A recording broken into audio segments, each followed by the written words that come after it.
আমরা মারা সবসময় চাই সন্তানকে নতুন কিছু খাবার তৈরি করে দিতে, যেহেতু বাচ্চা সবসময় এক রকমের খাবার খেতে চায় না।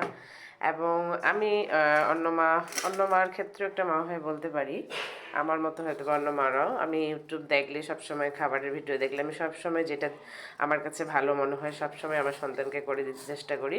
তো ইউটিউব দেখে আজকে একটা রেসিপি আমার খুব ভালো লেগেছে। এটা স্ন্যাক্স টাইপের, আমার নাস্তার জন্য চালের গুঁড়ি, ময়দা দিয়ে এবং ডিম দিয়ে।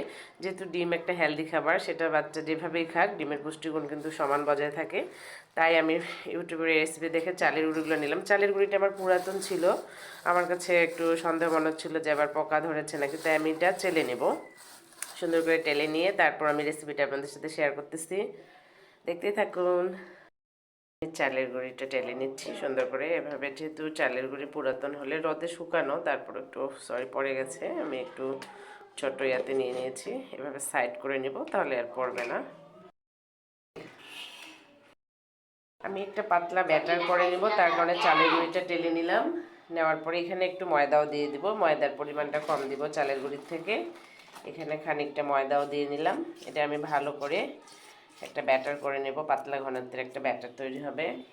দিয়ে দিব আমি কালো জিরে, এটাতে কালো জিরেটা খুব বেশি দেওয়া যাবে না, পরিমাণ মতো দিব। তারপরে আমি দিয়ে দিব গোটা জিরে, গোটা জিরেও একটু দিয়ে দিব ফ্লেভারের জন্য, গোটা জিরে দিয়ে দিলাম।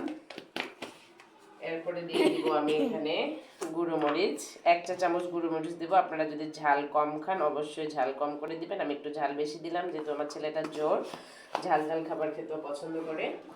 এরপরে এটার মধ্যে আমি দিয়ে দিব পরিমাণ মতো 1/2 টেবিল চামচ হলুদ, হলুদটা একটু কম করে দেব। হলুদ দিয়ে দিলাম। এখন দিয়ে দিব আমি এটার মধ্যে লবণ, লবণটাও স্বাদ মতো দিয়ে দিবেন। লবণ দিয়ে দিলাম।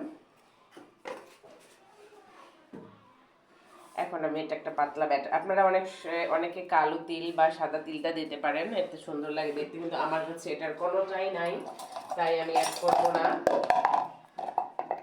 আমি শুধু এখন পানি দিয়ে ব্যাটারটা হালকা করে করে নেব, পাতলা করে। ব্যাটারটা কিন্তু পাতলা হবে।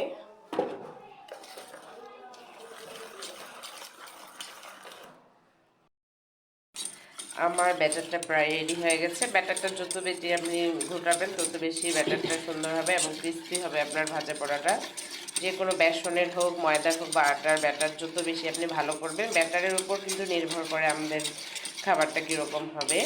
আমি ব্যাটার কিন্তু খুব ভালোভাবে ফেটাই, এর জন্য আমার ফেটানো শেষ। ব্যাটারটা আমার এরকম পাতলা হবে, লেগে থাকবে না আর কি। একবারে পাতলা একটা ব্যাটার আমি করে নিয়েছি। এখন যেহেতু ব্যাটারটা করা শেষ, এখন আমি মেইন প্রসেসে চলে যাব, ডিমটা ভেজে নিব।